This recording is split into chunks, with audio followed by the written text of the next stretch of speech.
Cheese.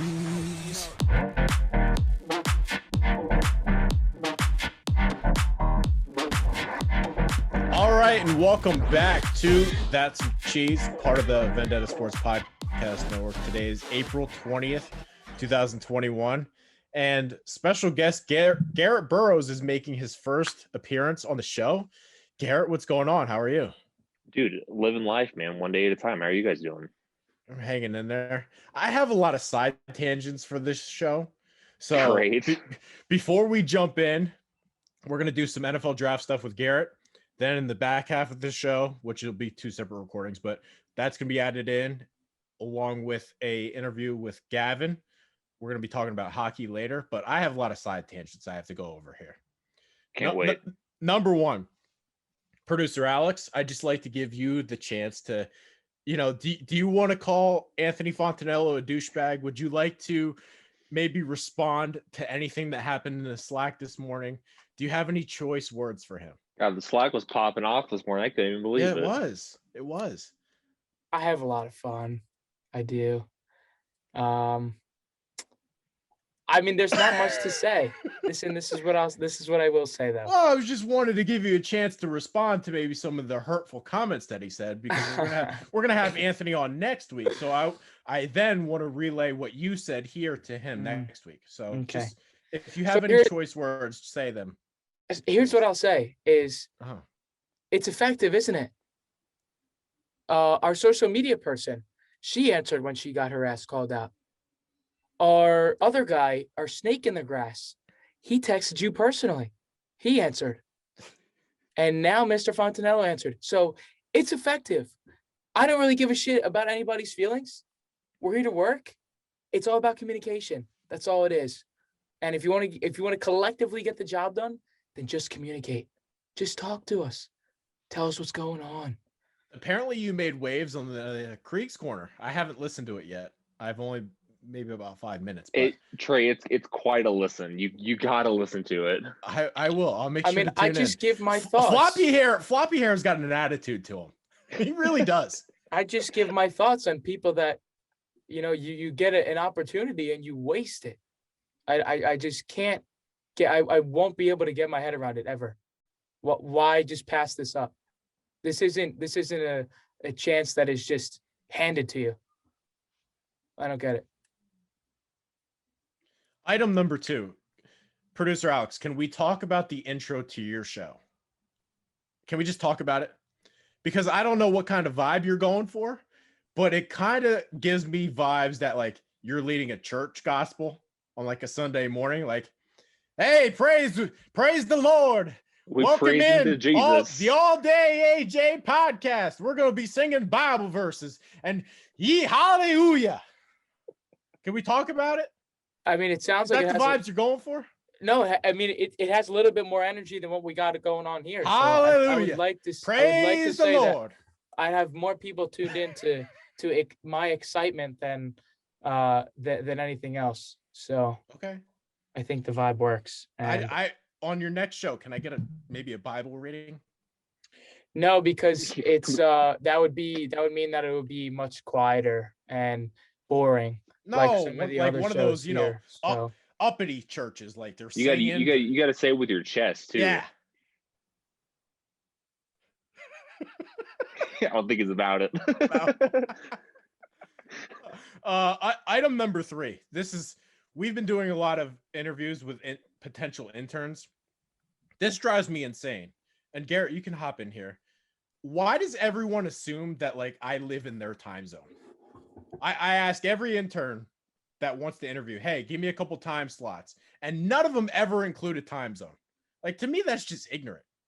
Like, do people just assume, yeah, I live right next to you, dude? Like, this is you didn't know that you live next door to all these people? You had no idea? Like, this is a remote internship. How do you expect me to automatically assume I know where that person lives? It's crazy. None of them ever include a time zone. You just have to be able to read their minds, Trey. You can't do that. And another thing, do not message me on LinkedIn. I hate LinkedIn. I don't want to hear from you on LinkedIn. Does anybody use LinkedIn? Garrett, do you use LinkedIn? No. No, it's a waste of time. I don't want to hear from you on LinkedIn. As soon as I can figure out how to delete mine, because I get emails for it, I just don't know how to log in. As soon as I can figure that out, I'm deleting that. It seems like the consensus around here is that nobody likes LinkedIn. So nobody likes LinkedIn. All right, final side tangent. Garrett, you're on the show today. Do you still hate me? Why did I know this was going to come up? Like, I had a feeling when I got asked to come on, like, this was going to be part of the show. I explored that there was never any sort of like hatred or anything like that. Like, I'm literally just stupid. Like, that's literally what happened. And listen, like, you cannot buy it. You can buy it. Whatever. That's the truth. And if you don't believe it, we can forget about it and move on. I just wanted to ask you if you still hated me. That's all. Nah, there's no hatred here. It's all love. Okay. All right. Alex, do I have any more side tangents I need to go over? No? Maybe? I don't know. Maybe. I think so. I mean, we got a lot of interviews coming. That's about it. A lot of people are going to take these people's jobs. So, wake up. Floppy hair's got an attitude. He really does. Listen, I love producer Alex with floppy hair. He doesn't give no shits about nothing. He speaks his mind. All right, let's jump into the draft here. Let's maybe start with this. We did a site-wide mock draft. Your first pick was the Denver Broncos. I gave you those because you are a Colorado guy. You took Micah Parsons. Maybe, hey, let's hear your explanation for you believe in Drew Lock. The defensive pick is the right way to go. So Denver went back and forth this offseason on bringing back Von Miller. I feel like Bradley Chubb is finally coming into his own in the league. He had the torn ACL. He's finally coming back now. I just think that the defense, the way it's constructed, and they added a lot of good pieces in the offseason, like Kyle Fuller and things like that. The defense should be humming this year if they stay healthy. And I feel like I said during the draft, when we did it, Drew Lock's been working out with Peyton Manning in the offseason. Like, he's going to help him because it's all mental. Drew Lock's got the arm talent. He can make the reads, and he's more mobile than people give him credit for. It's all up here. If he can get this figured out, he can be a really good starting quarterback. And I want to give him at least one more year because he's going into his third year now. You got to give him a chance. I 100% agree with you. One of the things that bothers me more so than anything with the media, and it's gotten worse over the years, is we have no patience for some of these young quarterbacks. I was looking the other day. Alex Smith completed 48% of his throws in his third NFL season. I guarantee you, nobody disgusting. Nobody He'd be out of the league today. And yet Tua has one average year, but he didn't play up to the lofty expectations. He completed like 64% of his throws or something. And the media wanted to get him out of Miami. Like, that makes no sense to me. It's wild. They were saying they were going to pick a quarterback at 3 before they traded out. That makes no wild. Sense. Like Drew Lock, he's had 6 different offensive coordinators 6 years in a row. He had a different offensive coordinator every single year at Missouri. He's got arm talent. I totally agree. He just makes dumb decisions all the time. Yes. But listen, if he can make smart decisions and still bring the swagger like dancing to Yeezy on the sidelines, I'm all for it. I'm all for Drew Lock. I'm with you. Who else did you pick for? You picked for the Vikings. You're a USC guy, actually, Vera Tucker. Mm-hmm. I don't know why I said Tucker. Yep. Yeah. Why do you like him? Best interior lineman in the draft. I think that Minnesota's like offense is centered around Dalvin Cook. Like, Kirk Cousins is a serviceable starter, but Minnesota should start looking for a new quarterback in the next couple of years because Kirk Cousins ain't going to take him to a championship. Dalvin Cook will. And if you can get Dalvin Cook a superior offensive line, you can just let him eat all year long. Dalvin Cook could rush for 2,000 yards, 100%, no questions asked. And he can lead you to a playoff berth and a playoff run. And if you can shore up the offensive line, especially the interior, you're good to go. That was one of the most interesting decisions for you because Trey Lance was actually still on the board. If I'm Minnesota, I actually probably maybe make that call. I think that's an interesting spot for someone to trade up. They trade up ahead of New England. If Trey Lance is still sitting there at 14, someone's got to get up ahead of New England. Because if you can give Bill Belichick Trey Lance like a big old athletic quarterback with a big old strong arm like that, as dangerous. And then for Arizona, you picked Greg Newsome. who I like, but I'm not as high on him compared to like I think this cornerback class is loaded. I love Eric Stokes. I actually like the guy Chad took too, Asante Samuel. I have a hard time picking Newsome ahead of those proven SEC guys. The SEC guys do have like technically the resume because they went up against like Jalen Waddle and Devontae Smith and like Jamar Chase 2 years ago and stuff like that. I don't know. I like Big Ten defenders, and the kid coming out of Northwestern, he was really good against Ohio State this year for sure. Correct, and if you could play well against Justin Fields, that looks really well on tape. I don't know. I feel like he's got the potential. He may not have like all the tape like you mentioned with the SEC guys, but I'm willing to take a chance and ride with him because he's rangy and he's athletic and he's going to go after the ball. I just talked about this on the lead word. I'll ask your thoughts on it. And I kind of messed this up, but Chad took Kyle Pitts with Atlanta, and I didn't realize that Fields was already gone. But I feel like in real life, Fields will be there at 4 for Atlanta. I'm under the impression of if Fields is there for 4 for Atlanta, they cannot pass on him. Like, the fan base will never, ever forgive the Falcons if the hometown kid's sitting on the board and they pass on him and Justin Fields turns into a star. Yep, 100%. Like, Justin Fields has to be the pick for Atlanta. If he's there at 4, you don't trade out. You don't let anybody else get Justin Fields. You take Justin Fields and you let him sit behind Matt Ryan for a year. 100%. No questions asked. Totally agree. like that has to be the pick, right? I think so. Like there's no guarantee you'll ever pick that high again. That's what I told Alex when Alex and I did his and I mock drafts when we went comparable back and forth. He took Kyle Pitts at 4. I was totally against that. Not totally against it. Because like Kyle Pitts in that offense would be very, very good. I think he's the best overall player in the draft. But I feel like Atlanta has to look at quarterback because like you said, they're not going to pick this high again in a draft class that's this loaded at quarterback. So, and the Matt Ryan thing's over. You're not winning a Super Bowl with Matt Ryan as your starting quarterback anymore. It's just done. It's okay. Nope. It's okay to admit it. You just have to accept it and move on. Yeah. Another thing that happened on our site-wide mock draft. This guy Cam Moose. That guy knows everything apparently. I got crushed for taking Patrick Surtain at number 8 for Carolina. I want your thoughts on it because I just think Surtain is just a top 5 player in the draft. I think he was the best guy on the board. Okay, yeah, maybe Carolina needs offensive line help, but I just think Patrick Surtain's better. And not only that, you're in a division with Julio Jones, Calvin Ridley, Mike Evans, Chris Godwin. I'm sure Antonio Brown will come back, Michael Thomas. Who's guarding those guys for Carolina?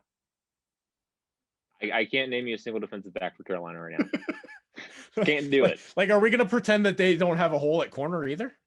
No. Well, I don't hate the pick. I do think that you got to give Sam Darnold as much. Like, he already has a average offensive line. He's got all the weapons you need. I think that if you take offensive lineman at 8, because I think that Rashawn Slater was still on the board. Yeah. I think you take Slater at 8. That's a perfect pick. You shore up to like the left side of the line and stuff like that. Like you said, I had no idea Cam was literally like Mel Kiper. Like, he's looking at every single prospect. He's a genius. I had no idea we had that on our roster here at Vendetta. Like, he's so smart. Well, he was judging everybody's picks. Like, oh, that was great. No, that was shit. Like God, like fuck. The second round though, somebody's going to be there for Carolina. Like, Darrisaw dropped out of our first round. The North Dakota State guy Raduns is still on the board. Alex Leatherwood, Alabama, is still on the board. I mean, there were offensive line guys they're going to get in the second round. Yep. I just think Surtain, his dad was a Pro Bowler. His dad was awesome in the NFL, played for Miami and Kansas City for a while. Like, he's 6'2". They don't throw the ball to his side of the field. He's on an island all the time, one-on-one, and teams are like, yeah, we're not throwing to his side. Forget it. I just think he's on another planet, better at his position than a Slater is. I definitely don't hate that pick. I think that the offensive line may help more in the long term, necessarily with like Sam Darnold's like development and stuff like that, and finally getting it back to where he has that confidence where he can play really well again. Because Sam Darnold's a stud. Sam Darnold is. I think Carolina's going to be a playoff team.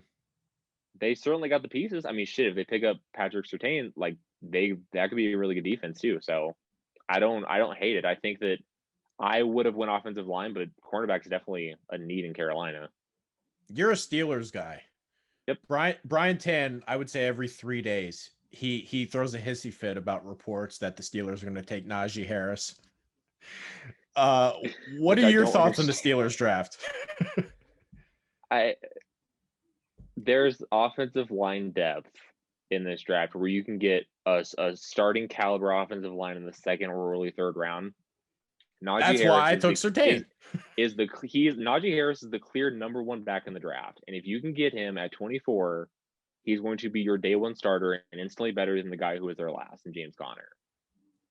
I think it's a no brainer. Like the Steelers ranked, I believe, if I get this correct, it's 30th, 29th, and 32nd in the league the last 3 years in rushing. They're towards the bottom, at least for sure. You get Najee Harris, I don't know. You're bound to be better than the dead last in the league in rushing, and he proved at Alabama that he's improved his receiving as well. I will say this in my fantasy drafts on Sunday, I really am going to make sure I leave the draft with Anthony McFarland. I think he's going to be good.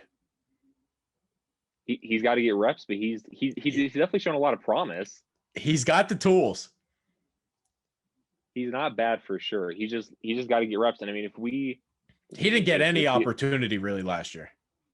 No, all the reps went to Connor and like Benny Snell and players like that. So I think McFarland's got a little something to him. You got to see him. Got to see him on the field. I mean, it hurts that we're probably not gonna have a preseason this year, and the preseason is gonna be like 2 weeks and like stuff like that. So you don't really have the chance to like see these guys in action and stuff like that. Where a guy like Anthony McFarland can get in there and like really show his worth. But I mean, if Pittsburgh picks up Najee Harris, there is no debate. So which they should do. I get the Creed Humphrey pick, like Brian was trying to convince me, but I don't even think he's the best center in the class. And I said that during the draft as well, but I kind of see it both sides. I think overall player wise, Harris belongs in the first round. I don't know if I'm necessarily comfortable taking him there. I don't know. My dad's in Alabama. Like he was the number 2 recruit in the country the year he came out of high school. Mm-hmm. There's no question the guy can play. And it's Alabama running backs lately have been more than mid. So Alabama running mostly like a sure thing prospect coming into the league, especially as a rookie. So yeah, in my draft profile, I compared him to if Derrick Henry and Mark Ingram had a baby, it would look like Najee Harris. He'd be a fucking stud. He'd be incredible. Plus, like, come on, Najee Harris in black and yellow, he'd look really good. Like, come on. Give me a couple guys that you're way higher on than other people. You want to put your stamp. Garrett Burroughs said this guy is going to be a stud, and nobody else is on the hype train. Rashawn Slater for me is the number 1 offensive lineman in the draft class. Does that count? I have him. Well, I think Cincinnati's going to take him. The consensus is that Penei Sewell is the best offensive lineman in the draft class, and I just don't see it. Kane Lander said the same thing last week. Love him. I love. Again, Big Ten players, especially like offensive linemen, stuff like that. Fucking gritty. They're got their nose to the grindstone. They're constantly working. And Slater played a ton of positions on the offensive line in college. And you look at the tape with him against Chase Young. He basically shut down Chase Young. He made him look like an average defensive lineman. I hear you. I just think Sewell is just like 330 pounds, enormous, and shouldn't move the way that he does. Mm-hmm. He guy's a freak athlete. Yeah. Freak athlete. He's just okay, I can write down he's the next Ronnie Stanley or I don't know, whatever franchise tackle you want to call him. I said this to Alex when we were wrapping up our mock draft that I had Vegas picking Kyle Trask in the second round. and he fucking he gets so mad every time I mention to him that Vegas needs He needs to chill out sometimes. He's got problems. Yes, thank you. He like, I know that he's a Vegas fan and stuff like that, but like, you gotta accept some criticism every now and again. Accept the reality that Derek Carr may not win you a championship. I'm not saying that Kyle Trask can win you a championship, but no, I would not take Kyle Trask in the second round either. I like Kyle Trask. He's got a big arm. He's super athletic. He's got the build too. He's 6'5". You know what the craziest part about these draft experts? There's like 50% of them that say Kyle Trask has a terrible arm, and then there's 50% of them that he's got a rocket. Make up your minds, guys. Like, how can we differ so much in just one skill set? It should be clear. Like, if you watch the tape, you can I don't think he's Josh Allen based on that. Well, I mean, no, but there's not many people walking planet Earth that Josh Allen's arm. I think his arm's fine. I wouldn't call him like a Mahomes at arm talent or something like that. I don't think he's an elite arm talent. I think his arm's fine though. He can make the throws that you need. Yeah. He can make the throws you need 100%. Talk to me about some of the guys that you think absolutely suck. You don't get the hype. I do and don't get the hype around Mac Jones. Like, I know that, like, I'm not like giving like, you know, big names and shit like that, but like, when they're saying Mac Jones at 3, like, I just don't quite understand it. Like, I think Mac Jones is a late first round guy. I think that he could be a serviceable to above average quarterback in the league. I just don't like, he's kind of like Joe Burrow in the aspect of he had one big year this last year and he fucking exploded, and then his draft stock fucking rose up to the fucking ceiling, to the moon basically. Yeah. And he can make all the reads. That's great. He's got a fine arm. That's fine. It's dad bod. Like, he doesn't look like your typical quarterback. He's dad bod Jones basically. Like, he just doesn't like fit the bill base, honestly. He stands out like a sore thumb in a quarterback class like Lawrence, Fields, Lance. He's a clear 5. Wilson. Yeah, and it's one thing to like Mac Jones. I understand why somebody would like Mac Jones. It's another thing to give up 3 first-round picks and a third-round pick to go get him. I hope that San Francisco doesn't make a pivotal error in their franchise going forward, and they take Mac Jones over Justin Fields. 2 more things, and then I'll let you go. I saw today. I hate this company, Pro Football Focus. They suck. Are you a Pro Football Focus guy? You hate him. I can't stand them. Today they put out a thing like, "Oh, never forget, Eagles passed on Justin Jefferson," and then last year everyone at PFF had the Eagles getting an A for their draft. I hate them. They are the biggest hypocrites in the world. They basically make fun of themselves for their own wrong opinions. It's incredible, and then they don't realize it. No, they have no clue. There's no transparency in that company. They'll flip-flop from one thing to another. Just it's incredible. Good in the light. They make fun of Mitch Trubisky. They had him first that year. Like, which is astonishing. But they had Josh Allen as the 9th rated quarterback in that draft class. Totally wrong. Just incomprehensible. They called Baker Mayfield a Hall of Famer. They said Marcus Mariota at the time was the best prospect they've ever seen in their lives. That company's a joke. I don't know how they said J.J. Arcega-Whiteside was a first round prospect. Crazy. I don't know how anybody ever respects that place. It's odd to me that like they call themselves like one of like the leading companies in like football and stuff like that. They don't know what the fuck they're talking. No. They have no idea. They're a bunch of fucking nerds.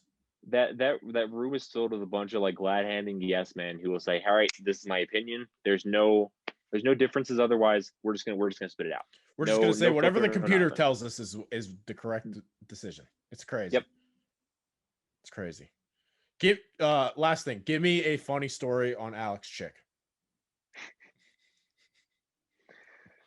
I love this kid, man. Him and I have been. I met Alex when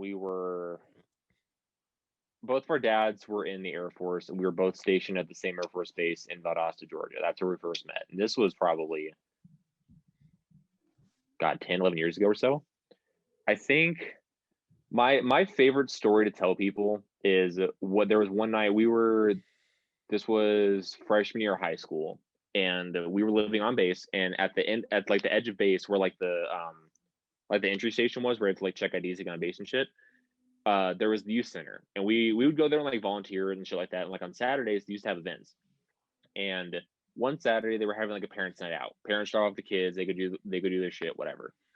And at night, we were cleaning up. We had like there was like soda and pizza left over and shit like that.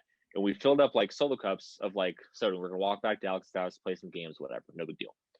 And we left, and we looked behind us because there was like some sort of like noise, and there was a squad car rolling on base.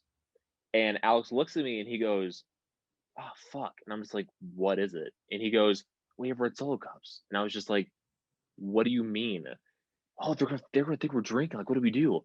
Like, don't fucking say nothing to him. Like, what do you mean? And he like this kid starts stressing out. And so sure as shit, the squad car pulls up to the side of the sidewalk, pulls up ahead of us a little bit, so like we're within eyesight, and the guy in the passenger seat rolls down his window. And the guy in the passenger seat goes, "How you boys doing tonight?"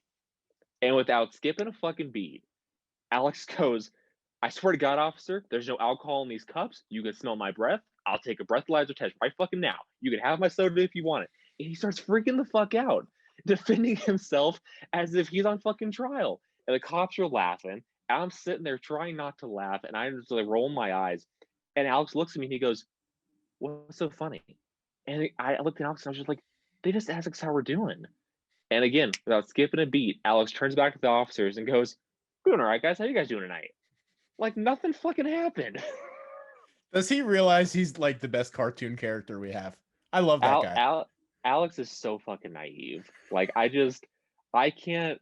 There's so many things like him and I have like been through like story wise that are just so funny. And like I've gotten us into so much shit because like I love talking shit to people. Like when we're hanging out in person, like if I see something, I have no filter. Like I just love talking shit, and if someone hears me, like so be it. Like we're just gonna talk shit then. Like I'm about the action almost. So you guys are basically the first people I brought in, and I'll continue to say this. I don't know how the hell we found you, but we couldn't have found more perfect fits for what we're trying to do. Just complete and utter fucking goofballs that have no filter, and they're just unique as hell. Yep, that's it. Like that's honestly, I think that's why him and I mesh so well, is because like neither one of us have no filter. You can't recreate what Alex Chick is. I can't find another person like him. They don't exist. No, he's a rare breed. That's for sure. Nothing is better than just getting him going with anything to do with the Raiders. It doesn't matter if I agree or disagree with anything that I'm saying. I just have to drop it in, and I just know he'll say something.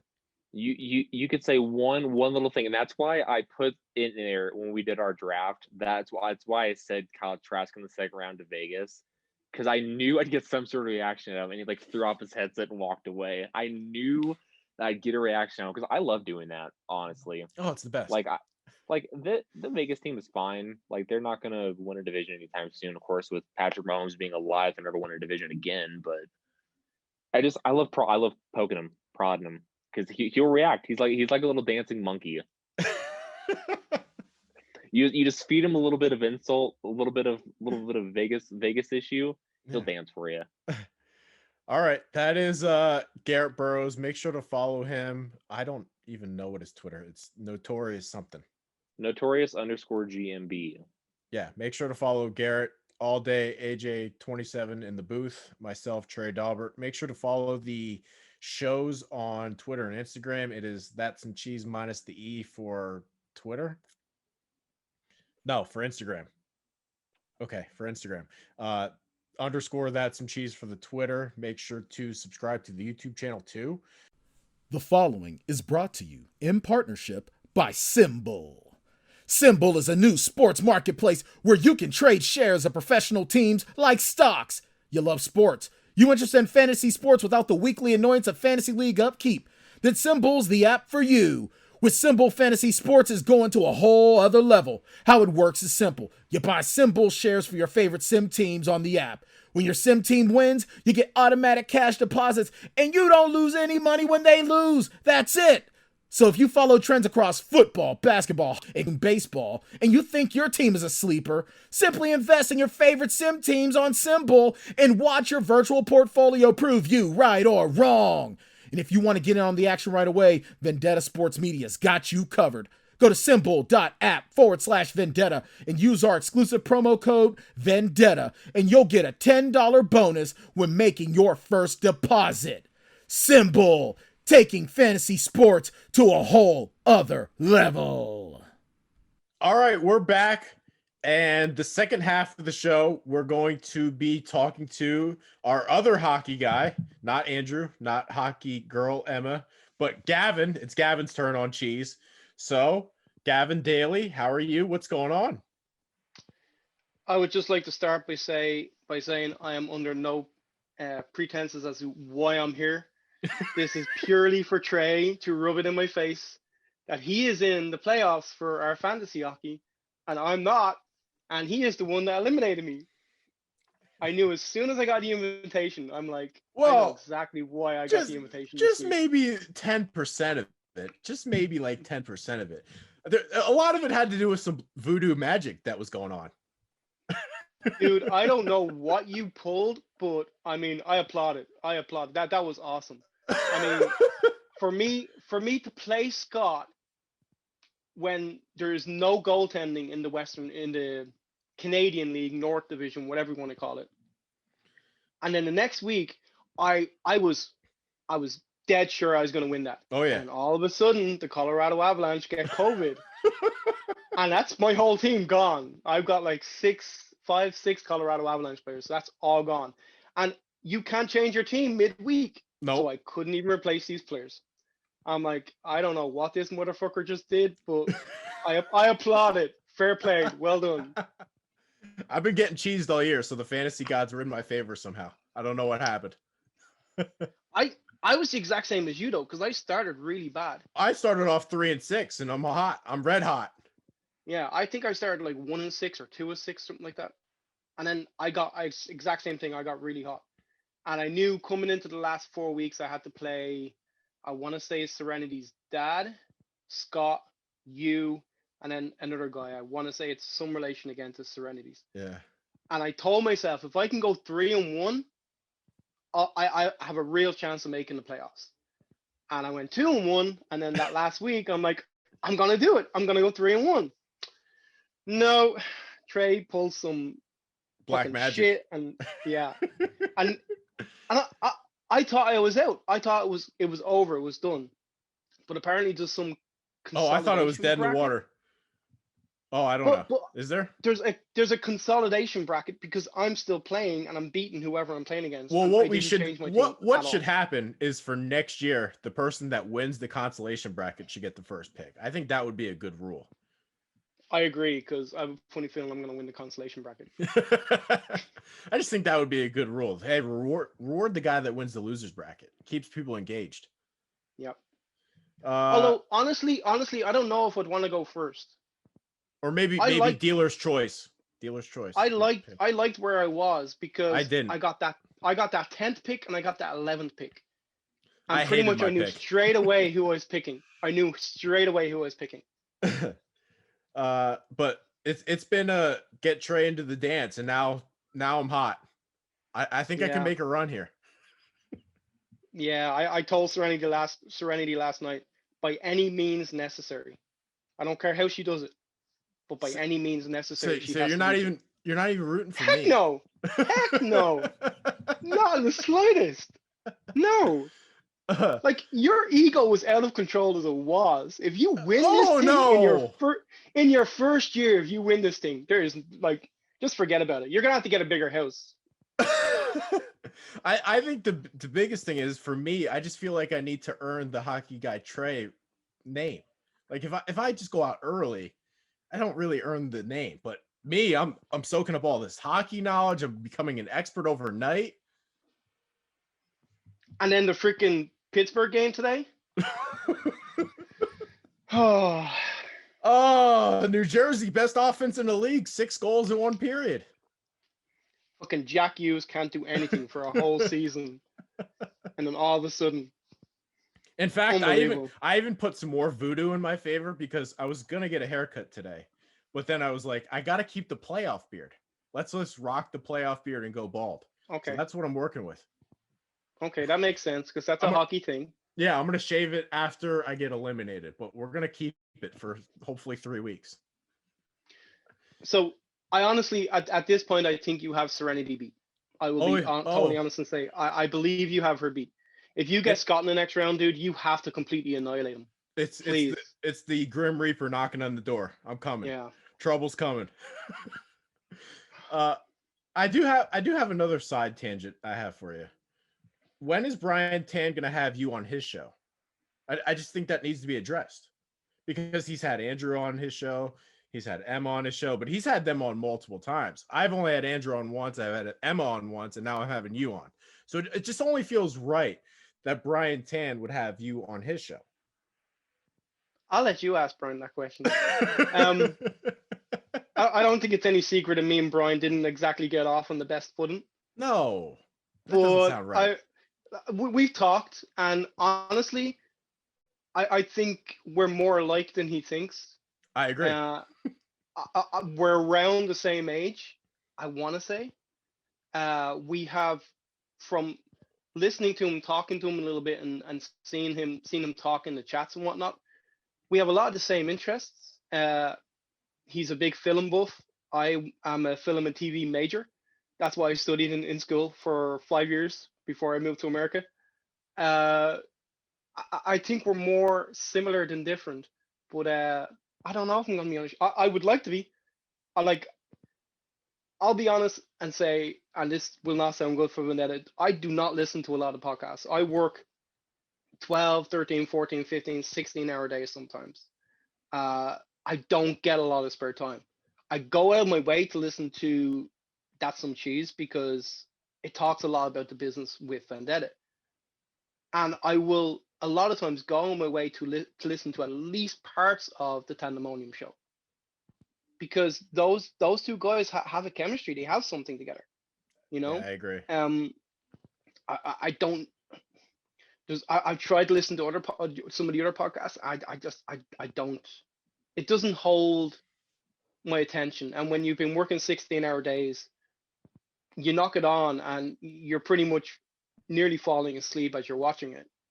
It has to hold your attention. That's Some Cheese does that. I appreciate it. My heart feels good. And then the Tandemonium show, for the most part, does that as well. And I really love the fact that they've started talking about hockey. And Andrew's a fucking legend. He's amazing. If we can find like 4 more of him, we'll be fantastic. Oh, unbelievable. I'm going to say this right now. This is kind of business related. I think we're going to get a partnership this week. And I kind of already said to producer Alex, I think the hockey guys are going to get their first cut. Like, what do the other teams do? Like, I would be the first to say, I don't think I deserve anything from that because I have not been as consistent as I would like, again, with the amount of hours. And I did listen to a little bit of Craig's Corner, Craig's Corner. Wow. Craig's Corner. With Alex on it earlier today. I got a 30-minute break in work and listened to a bit of it, not all of it. And I'm surprised Alex hasn't come after me because I have a funny feeling he has no idea who I am. He's probably never seen my name in the chat. I very rarely go into the chats unless it's the NHL one. And I'm not as consistent as I would like to be due to the fact that I've got a full-time job. Yeah. You know, and unfortunately this at and the you moment you have kids. And I have a kid.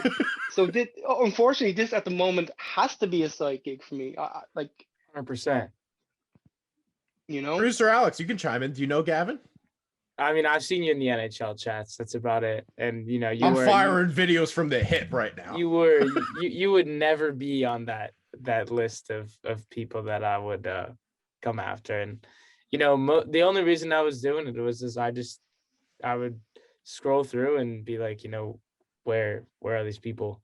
And it's crazy because, and I said this at the beginning of this show too. I mean, I've done it 3 times, and all 3 times either I got an answer or they're back in the chat and they're back doing what they were doing. So like, it's just, you know, I don't mean it in a dickhead way, and maybe, you know, it can be at times, but it's proven right now to be effective. So I don't know. I'm gonna keep doing it. Hey, I mean, I know Trey's called out a few people as well when need be, and I don't remember that. I don't recall that. I have absolutely no problem with it whatsoever. I actually like the fact that, you know, the chats get really lively. They get really, really It's lively. fun, Like, man. It's fun. I'll be honest, the only reason why I even watched 30 minutes of that podcast today was because of the random chat today where you and Anthony, whatever his name is, you were just going back and forth. And I'm just like, I'm gonna watch this. Everybody's got to tune in now. What exactly happened? I can ask you this, Gavin, and we haven't even gotten to hockey yet, but I was asked today in one of the intern interviews, how would you describe the culture here? So let me pose it to you. How would you describe the culture here with Vendetta? Because I'd say more than once, twice, or three times my leadership qualities have been, I don't know, questioned. Old school WWE attitude era. Anything fucking goes. And if you're not strong enough and if you're not tough enough, forget about it. You're fucked. You won't make it. Like, there's a few people that I've seen drop out of chats, and I won't name their names, but if they watch, they'll know who they are. That have dropped out in the last couple of weeks. And honestly, like, I was just waiting for it. I was waiting for them to drop. Because when me and Brian had our disagreement, we talked after a while. We talked about it. We got into the chat and we talked about it, DM'd each other back and forth. And one of the things I said to him was, if I offended you, I'm sorry. It's just that I don't get offended at anything. Like, I'm not offended. I'm Irish. I'm not offended by anything. The only thing that's ever offended me is when you and Chad posted in the chat on St. Patrick's Day, St. Patty's, Patty. That I get offended at. That I get fucking offended at. It's St. Patty's, Paddy. He was a guy, not a girl. Patty, Patrick. Patty is Patricia. So that was the only time I've ever got offended at anything, and I basically just said, "Hey guys." Worse yet, I haven't had a drink on St. Patrick's Day in like a couple of years. It's terrible. I'm slacking. That's not Hey, allowed. that's bad. That's horrible. Where you been? Not allowed. Can we get into? It's probably time to get into some hockey here. The Bruins are hot.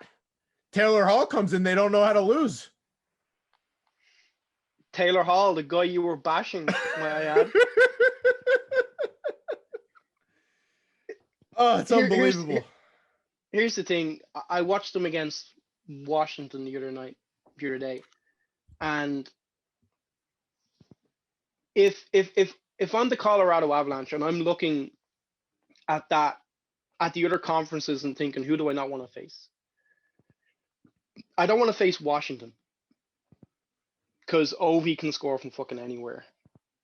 And I don't want to play the Bruins. Look at that. They are big, they're physical, they have two really good goaltenders when fit. Yes, they've got some issues elsewhere. I don't think their top line is firing on all cylinders. But the way the Avalanche play, I don't think I want to play them. I wouldn't mind playing the Islanders. I wouldn't mind playing Pittsburgh. Let's face it, the Rangers aren't making it, neither are Philadelphia. If the Rangers make it, I would like to meet them. Sorry, Alex, but I would like to meet them. But, like, that's the one thing. I don't fear anyone from the North Division. Pick any one of them teams out there, put them against Colorado Avalanche, we'll have a field day. No doubt in my mind. I think the biggest thing with the Bruins is there's something to be said about how scrappy, like, a guy like Marchand is. Like, he can go in the shorthand and he'll score, and it turns the whole game around. Yeah, and again, it's that top line, and Colorado have that top line as well. But I don't want to. I would not like to meet Boston, mainly because of that top line, and they've got some really good, strong, physical depth players. But also because, Jesus Christ, if they won against the Avalanche. Oh my God! You would have my resignation. You would have my resignation. No, I wouldn't accept it.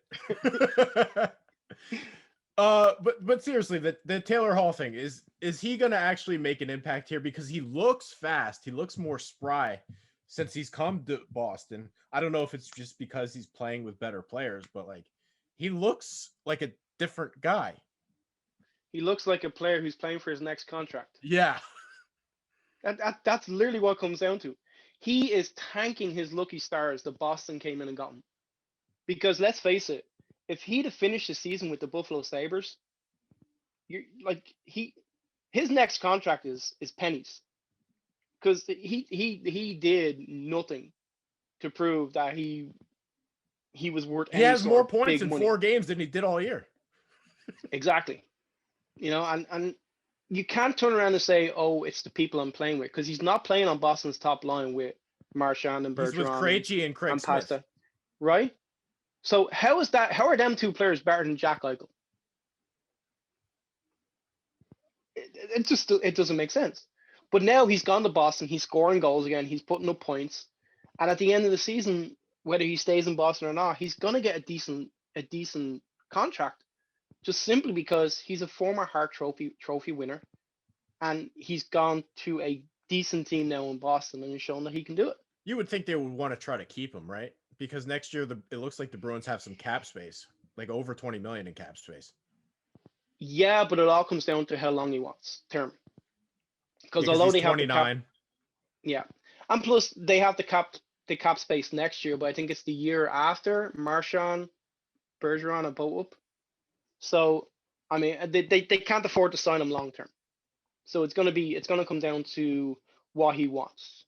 They're saying that he didn't want the long term contract last time because otherwise he wouldn't have signed with Buffalo. He would have signed with Colorado. Because as far as I'm aware, Colorado were offering him $5 million 3 years. Because they offered him the $5 million that they ended up paying Brandon Saad. That's from what I believe. That is what they offered him. Could you imagine your team with him? I'd prefer not to. No?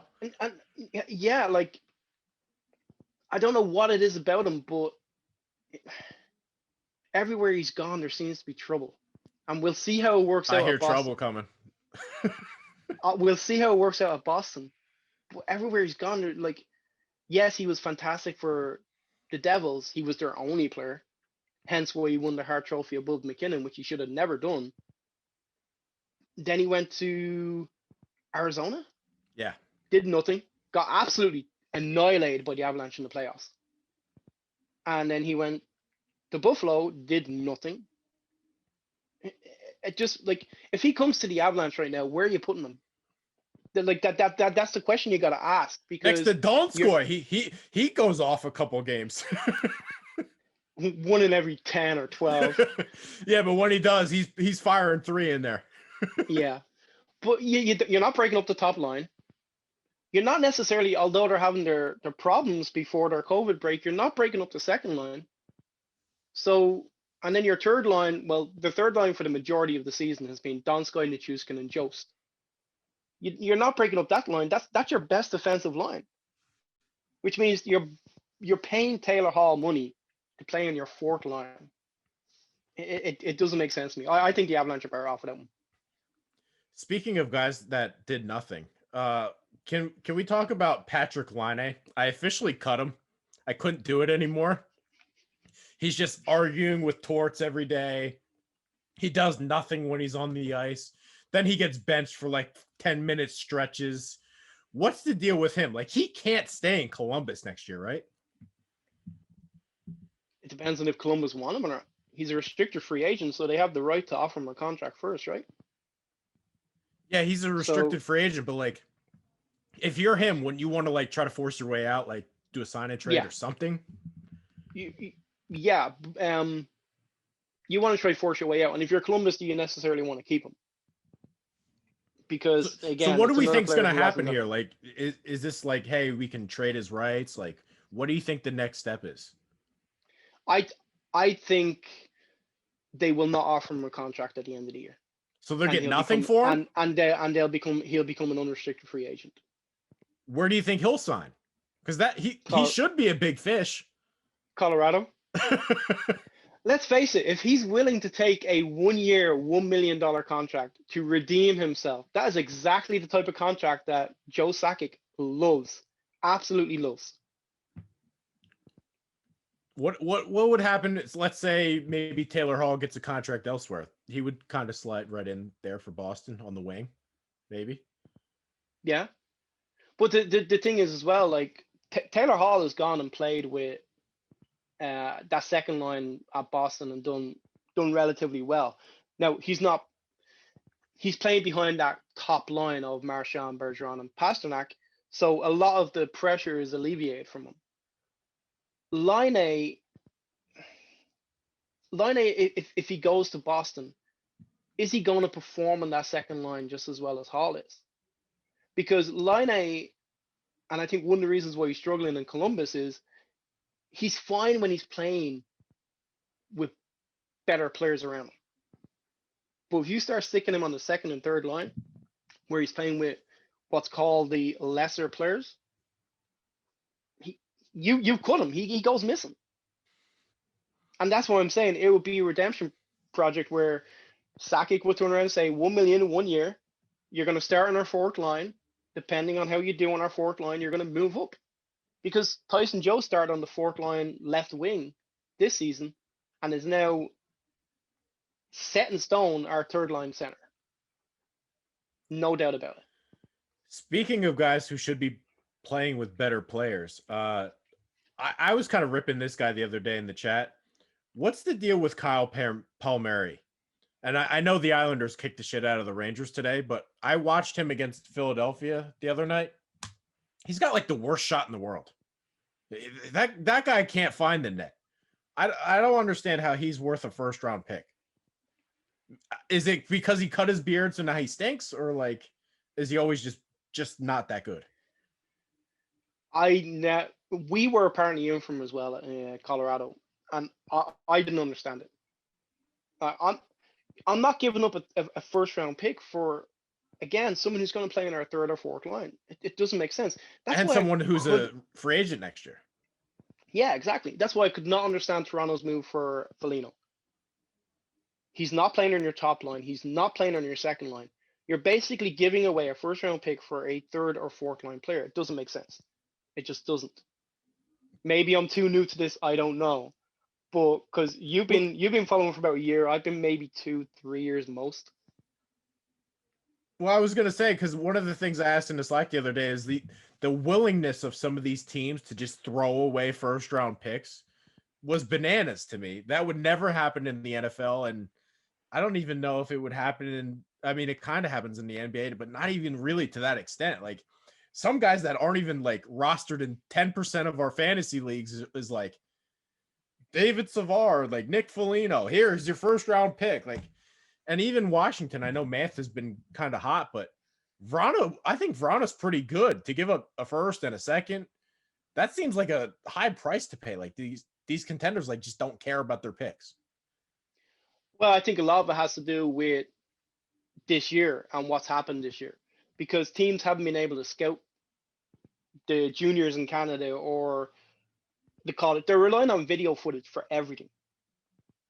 So that's one of the reasons why I am not entirely disappointed that the Colorado Avalanche have given us so many picks in this year's draft. It's become extremely difficult for their scouting staff to do their job this year with COVID and everything else that's gone on.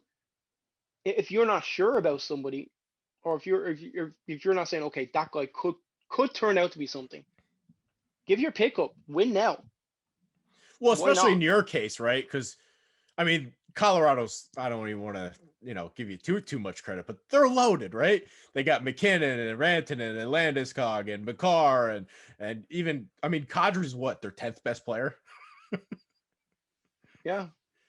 How many teams could say that? So, in Colorado's case, yeah, you should win now, but some of these teams like Toronto, I mean, good God, they're a joke every year in the playoffs. What are you doing? Scott, I'm sorry, but you would be a better GM than freaking Kyle Dubas. I do not understand it. Do not. I think what's happened is they've seen how I don't want to say they've dominated the North Division, but to a large extent, they've gone on. They're showing their muscle in the North Division, but they gotta realize, like, I can see it, you can see it, Scott can see it. They've got to realize there's no goaltending in that division. When you come out of that division and you start playing against teams who can actually defend and goaltenders who can actually stop a shot, you're in trouble. Why are you going all in? I want to ask you actually about that, because like in my head, it's like, okay, the Oilers have McDavid, Draisaitl, and in a division where nobody defends and they're not dominating. How is that possible? Like how do they not have an enormous lead with two of the best goal scorers in the planet in a division where nobody defends? They haven't got a goaltender and they haven't got defense. Tyson Barrie, he's an old friend of yours, right? He should be able to help a little. I love Tyson Barrie, but there's a reason why they call him an offensive defenseman. What about Darnell Nurse? He's on my team. He's decent scoring wise. Again, decent scoring wise, but defensive wise. Here's one of the things. You either, as a defender, you either got to be able to hit and soak up big minutes on penalty kills and whatnot, and be a physical presence, or you got to be able to move that puck out of your D zone into the offensive zone. Tyson Barrie and Darnell Nurse can do that. After that, where does Edmonton sit? I just don't understand how they're not like at least ahead of the Jets, right? Like, but what's the one thing? What's the one thing you can say about the Jets? Hellebuck. Exactly. They've got good goaltending, and Hellebuck hasn't been fantastic this season, but he's been good enough. He's been good enough. He hasn't been as good as he was last year, but he's been good enough. Are you worried about Vegas in the West? Because I kind of watch them a decent amount because I have Carlson on my team. Their defense, sometimes it goes like 10-minute stretches where like there's not a shot on goal. Like Pietrangelo and Theodore and Martinez and McNabb, like they have awesome defense. Are you worried about Vegas like one bit, not even like a little bit? Not even a little bit. So you think Colorado steamrolls then, no problem? 2 words. Oh boy. They were the words that came out of Pietrangelo's mouth when McKinnon started running at him, start skating at him, and start picking up actually top speed. Oh boy. You get McKinnon on the ice and you just have him run at their defense, and they can't handle him for a full 21, 22 minutes, however long he's going to be on the ice. They just can't. And the one thing I think we have over Vegas is we have depth in our forwards. I think as you get down Vegas's lineups, I think you get weaker and weaker and weaker. I think our second line is better than their second line. I think our third line is better than their third line. The only thing I worry about with Vegas is Ryan Reeves and his physical nature. I thought you were going to say Mark Stone. Mark Stone blows me away. Mark Stone's a great player. Like, I'm not taking anything away from Mark Stone. But are you scared of Mark Stone when you have Nathan McKinnon, Gabriel Landeskog, Mikko Rantanen, Andrei Burakovsky, who's probably one of the best snipers of the puck I've ever seen when he wants to be? Like, yes, you don't want Stone getting open opportunities, even though Grubauer has been fantastic. But that's one player. And then you name 4 players. Cale Makar. He's an earn. He's How did anybody pass on him in the draft? I will be totally honest with you and say when we picked him up, because that was the first. I want to say that was one of the first drafts that I really looked at. And when we picked him up, I could not believe it, because I think in most drafts he was going 6th or 7th, and we picked him up. In most mock drafts he was going 5th, 6th or 7th. And I remember just thinking, why are we picking this kid? Who was that? Who was ahead of him? Right? Sure. I forget who went to. Oh, Nolan Patrick, and then Heiskanen, right? Heiskanen, yeah. Yeah. Wow. And the thing was, he went into college the first year and he didn't do an awful lot. And I think everyone was starting to get really worried, because that was the year that we had failed miserably we were the worst team in the NHL. And realistically, we should have got the number 1 pick. And we didn't. And we fell all the way down because of the worked lottery. out for you. It worked out. It worked out amazingly. I'm could not happy have to been better. report that Quinn Hughes is on the board tonight. So Didn't I trade him to you? Yeah, you did. I'll have to record that video. But in fairness, what the Canucks have done nothing. They haven't played like 4 weeks. They've been gone for what, 2 weeks? Yeah. You know, I mean, that's the other thing as well. At some point, the NHL are going to have to decide what they're going to do, because it's getting really close now to not being able to fit all the games in. I mean, Mikko Rantanen went on the COVID list today for Colorado. They were supposed to start back Thursday night, I want to say, against St. Louis. Now that's in jeopardy. So at some point, they have to start thinking, what exactly are we doing here? That's Gavin Daly. Make sure to follow him on Twitter. I think it's just G_Daly, right? Or something else? G__Daly, DALY. Okay. Yeah. There we go. Make sure to follow him on Twitter. Before I let you go, let me hear your Stanley Cup picks, because I know you're going to pick Colorado, or maybe give me your division winners.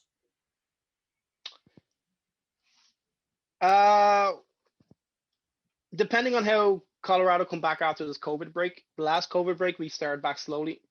I think they'll win the division, but I would not. I mean, like for the playoffs, who will win, like West playoffs, North playoffs? Colorado out of West. Carolina out of the Central. I love Carolina. Boston out of the East. Yeah. And Winnipeg out of North. Okay. And then Stanley Cup picks. I know it's going to be Colorado. I would like to see it being a Colorado-Carolina final, because I think that would be just awesome. Both teams play a very similar style, and I think it would be fantastic to watch. I love watching Carolina when I can. Why are you high on Carolina? I think you look at Carolina and they're about maybe a year, 2 years behind what Colorado were doing. Like, they are Colorado. They're relatively young too. Where they're relatively young, they've got a young base coming through. I think Teravainen should be coming back soon too. Yeah, they get pucks at net. They're fast. They're pacey. That goalie you have, actually, by the way, Nedeljkovic, whatever his name is, he's awesome. Yeah. That was a good pickup. That was a great pickup. That was a good pickup. If only he had played last week at some point. Yeah, he played once. I think he got you like 11 points or whatever. Yeah. That was the only point I think I was coming back. Yeah. But I like the way they play, and I think it would be an awesome Stanley Cup. All right, that's Gavin. Producer Alex, do you have any questions for him before we let him go? I think I would say, instead of Boston, I'd probably pick Washington, but we'll leave it at that. Okay. I'm surprised you didn't go Rangers. So I'm just being realistic, you know. All right, that is Gavin, our hockey guy. We did the full trifecta now. Got all of them on the show. Make sure to follow him, G__Daly. All day AJ27 in the booth, myself, Trey Daubert. Make sure to hit that subscribe button on YouTube. Thank you guys for watching and listening, and we will see you next time.